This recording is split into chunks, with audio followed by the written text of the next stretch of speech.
Welcome back. Today we're exploring Weber's law, a key principle in psychophysics that describes how changes in stimulus intensity affect perception.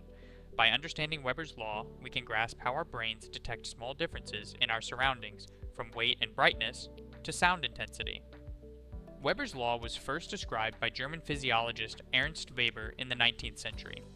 This principle states that the just noticeable difference, JND, or the smallest detectable change in a stimulus, is proportional to the magnitude of the original stimulus. Essentially, there's a constant ratio between the initial stimulus and the change needed to detect a difference.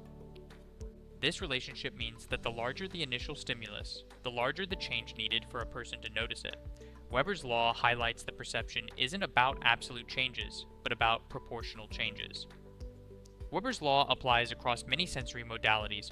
For example, in the case of weight, the JND is typically around 2% of the initial weight. So, if you're holding a 100-gram object, it would need to increase by at least 2 grams for you to notice the change.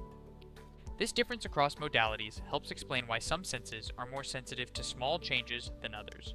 Visual and auditory JNDs might be different, and touch or weight perception might have yet another JND ratio. Weber's law is a frequent topic on the MCAT. Questions might ask for the smallest detectable difference in volume, weight, or brightness, requiring you to calculate the JND using the Weber ratio. Knowing this principle can help you quickly estimate perceptual changes across different stimuli. To solve these questions, you'll use the constant ratio for each sensory modality. For instance, if the Weber fraction for weight is 2%, a 200-gram weight would need a 4-gram change to be noticeable. It's important to note that Weber's law is not an exact formula. Factors such as past experience, attention, and cognitive processing abilities can influence a person's JND. For instance, a trained musician might detect smaller changes in pitch compared to someone without musical experience. While Weber's law provides a useful framework, real-life conditions often introduce variability. However, this principle remains invaluable in psychophysics for understanding and estimating perceptual limits. Weber's law has practical applications in design, ergonomics, and user experience. For example, in product design, understanding JNDs can help designers make adjustments that are noticeable but not overly disruptive. Lighting in theaters or volume control in audio devices are often based on perceptual thresholds to ensure comfort and effectiveness. From sound mixing to environmental design, Weber's law is crucial in creating sensory experiences that align with human perception. Let's recap.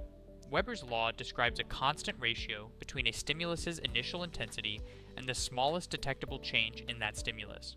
It applies across various senses, each with a unique JND ratio, and is frequently tested on the MCAT in questions about sensory perception. Despite some limitations, Weber's law remains a foundational concept in psychophysics, providing insight into the relationship between stimulus and perception. Want to explore more about sensory processing, perception, and psychophysics? Visit kot.me for interactive resources, MCAT practice questions, and study guides to help you master topics like Weber's law. Thanks for watching. Don't forget to like, subscribe, and visit kot.me for more in-depth learning. See you next time.